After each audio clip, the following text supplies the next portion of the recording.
I am Liesl. I work for Logan Services as a lead plumber. So this is a heat pump hybrid. This unit is essentially an electric unit, so it still has the two elements in it that a standard electric tank would have, but on top of it is the heat pump portion of it, which is similar to an AC unit where it's pulling air in from the room that it's in to cool down and heat the water. You can switch between electric mode, heat pump mode, hybrid mode, and then if you're on vacation, you could put it in vacation mode.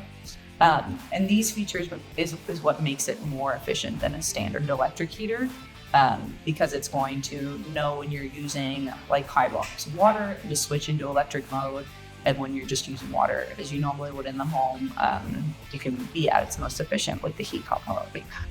So one of the features about the heat pump hybrid is that it does have a leak detection on it.